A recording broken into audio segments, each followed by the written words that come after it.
Good morning students. आज हम लोग नया टॉपिक स्टार्ट करेंगे। न्यूटन की गति के नियमों की गैलीलियन निश्चलता सिद्ध करना और Galilean invariance of Newton's laws of motion. तो जब भी हम गैलीलियन निश्चलता सिद्ध करते हैं किसी भी भौतिक नियम की, फिजिकल लॉ की, तो उसको हम उस लॉ को किसी एक जड़त्व निर्देश तंत्र में वैलिड मान लेते हैं, सिद्ध मान लेते हैं और ये मानते हैं कि उसमें वो ट्रू है, और उसकी दूसरे किसी जड़त्व निर्देश तंत्र में ये सिद्ध करते हैं कि उस नियम की पालना वो जड़त्व निर्देश तंत्र भी कर रहा है और उसको उसी रूप में लिखा जा सकता है। तो यही तरीका हम यहाँ भी काम में लेंगे। न्यूटन की गति के नियमों की निश्चलता सिद्ध करने के लिए हम दो कार्टेशियन कोऑर्डिनेट सिस्टम या कार्तीय निर्देश तंत्र ले लेते हैं, एस और एस डैश, और ये भी मान लेते हैं कि एस के सापेक्ष यानी एस के प्रेक्षक ओ के सापेक्ष एस डैश प्लस वी वेग से गति कर रहा है। तो प्रारंभ में ये दोनों संपाती थे, तो टी समय बाद इन दोनों के मूल बिंदुओं के बीच जो विस्थापन है वो हो जाएगा वी टी।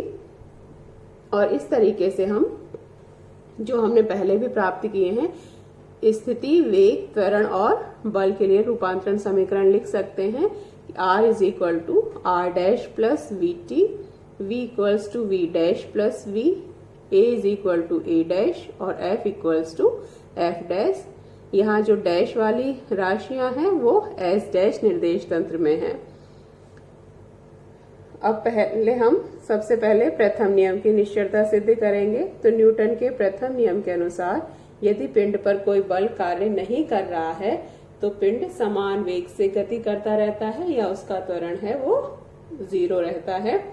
तो मान लेते हैं कि एस निर्देश तंत्र है वो न्यूटन के प्रथम नियम की पालना करता है और उसमें यह नियम सत्य रहता है। तो यानी एस निर्देश तंत्र में बाह्य बल F इज इक्वल टू 0 होने पर पिंड का जो वेग है वो नियत रहेगा या उसका त्वरण a है वो 0 हो जाएगा। ये हम अज्यूम कर लेते हैं कि एस निर्देश तंत्र इसकी पालना कर रहा है, तो ऐसा होगा। अब हम ये देखेंगे कि एस डैश भी इस नियम की पालना करता है या नहीं, और उसको भी इसी रूप में लिखा जा सकता है या नहीं। तो उसके लिए हमने जो अभी रूपांतरण समीकरण लिखे हैं उसी से कि F is equal to F dash मिला था, तो यदि F इज इक्वल टू 0 है तो इसका मतलब F डैश भी 0 होना चाहिए। इसी तरह वेग के लिए जो रूपांतरण समीकरण था V is equal to V dash plus V से यदि V का मान कांस्टेंट है, V एक समान वेग से गति कर रहा है, तो V भी है वो भी कांस्टेंट है, तो V डैश है वो भी कांस्टेंट होना चाहिए क्योंकि ये दोनों राशियां हैं ये कांस्टेंट या नियत है। तो V नियत है, कैपिटल V नियत है, तो V डैश भी नियत होगा। अर्थात इस रूपांतरण समीकरण से V डैश है वो भी नियत होगा। और एक और रूपांतरण समीकरण जो त्वरण के लिए था A is equal to A dash से, यदि A इज इक्वल टू 0 है तो A डैश भी 0 होना चाहिए। तो ये हमें रिजल्ट मिले रूपांतरण समीकरण से कि F इज इक्वल टू 0 तो F डैश भी 0 होगा, V डैश है वो नियत होगा और A डैश है वो भी 0 होगा। तीनों को एक साथ लिखें तो यानी S में F इज इक्वल टू 0 होने पर V का मान नियत था और A का मान 0 होगा। तो S डैश में भी F dash is equal to 0 और V डैश नियत और A डैश है वो भी 0। तो ये क्या है, वही कि बाह्य बल 0 होने पर पिंड का वेग है वो नियत होगा या वो उसका त्वरण है वो 0 रहेगा। ये न्यूटन के जड़त्व के नियम के अनुसार है। यानी यदि एस निर्देश तंत्र में न्यूटन का जड़त्व का नियम सत्य है तो उसके सापेक्ष एक समान वेग से गति कर रहे दूसरे निर्देश तंत्र एस डैश में भी वह नियम सत्य रहेगा। तो प्रथम नियम एस में भी सत्य है तो एस डैश में भी सत्य है, ये हमने सिद्ध किया। और उसी तरह से बाह्य बल 0 होने पर पिंड का त्वरण 0 होगा या पिंड अत्वरित रहेगा। नेक्स्ट न्यूटन का द्वितीय नियम, इसकी निश्चलता या सिद्ध करेंगे। तो न्यूटन के द्वितीय नियम के अनुसार संवेग में परिवर्तन की दर आरोपित बल के बराबर होती है, या मैथमेटिकली रूप से लिखें तो F is equal to D P upon D T, यहाँ p है वो रेखीय संवेग या लीनियर मोमेंटम है। तो d/dt परिवर्तन की दर। तो s निर्देश तंत्र में ये मान लेते हैं कि न्यूटन का द्वितीय नियम है वो भी वैध है या सत्य है और उसको इस रूप में लिखा जा सकता है। यानी s निर्देश तंत्र में F = dp/dt और p है वो द्रव्यमान और वेग का गुणनफल होता है। तो इक्वल्स टू इसको लिख सकते हैं d/dt mv। लेकिन वही वेग के लिए जो हमने रूपांतरण समीकरण निकाला उसमें v = v dash plus v। तो ये और बल का रूपांतरण समीकरण था प्राप्त हुआ था F = F डैश। ये वैल्यू इसमें पुट कर देते हैं। तो F की जगह F dash equals to d/dt m, v की जगह पुट कर दिया v डैश प्लस v। अब v कांस्टेंट है तो उसका d/dt करेंगे तो वो 0 हो जाएगा। dv/dt 0 हो जाने से ये समीकरण आ जाएगा F dash = d/dt m v dash. वही द्रव्यमान और s डैश में वेग का गुणनफल। तो ये हो गया p डैश। यानी हमें जो रूपांतरण समीकरण लगाने पर जो रिजल्ट मिला वो है F dash equals to dp डैश/dt। F डैश s डैश में बल है पिंड पर कार्यरत बल, p डैश उसका संवेग है और d/dt वही परिवर्तन की दर बताएगा। तो इसमें भी हम देखें तो s डैश में संवेग में परिवर्तन की दर आरोपित बल के बराबर होती है।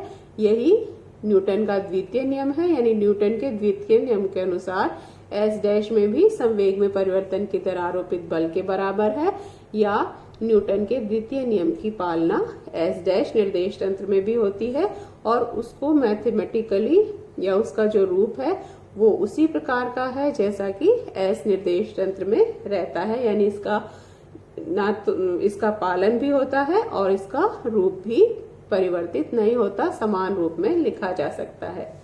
तो ये न्यूटन के द्वितीय नियम की s में और s डैश में भी पालना हो रही है।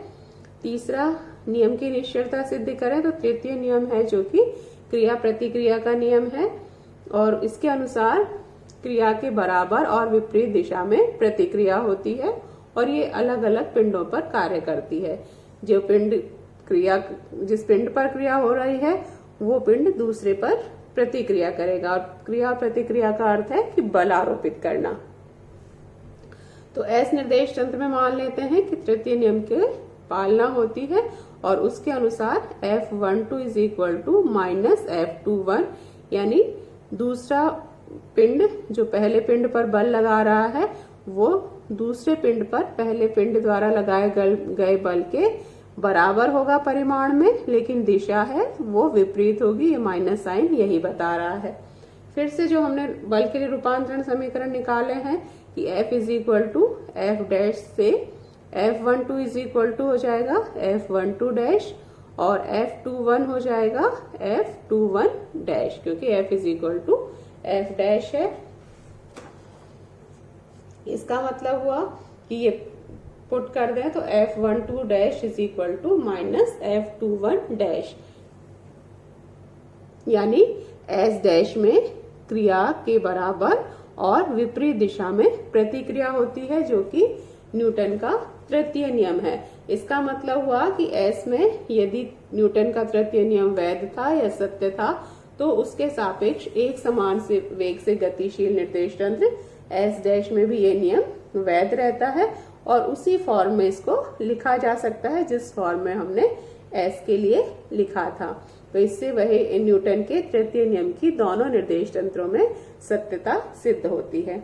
तो इस प्रकार हमने तीनों जो न्यूटन की गति के नियम हैं उनको सिद्ध किया कि वो यदि S निर्देश तंत्र में सत्य हैं तो S डैश निर्देश तंत्र जो कि S के सापेक्ष एक समान वेग v से गतिशील है उसमें भी सत्य रहेंगे, वैध रहेंगे और उनका जो स्वरूप है या जिस फॉर्म में वो लिखे जा रहे हैं वो भी परिवर्तित नहीं होता।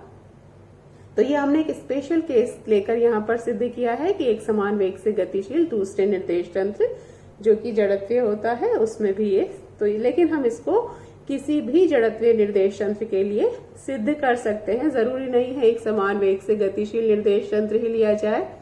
नियत कोण से झुका हुआ निर्देश यंत्र के लिए भी हम इसको सिद्ध कर सकते हैं, स्थानांतरित निर्देश यंत्र के लिए भी इसको सिद्ध कर सकते हैं।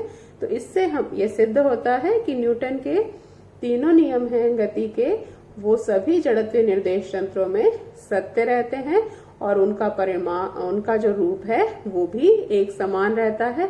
यानी इस बात पर निर्भर नहीं करता कि हमने किस प्रकार का जड़त्वीय निर्देश यंत्र का चुनाव किया है। तो इससे न्यूटन के गति के नियमों की निश्चयता सिद्ध होती है। इससे थ्योरेटिकल पार्ट से ये फर्स्ट यूनिट कंप्लीट होती है।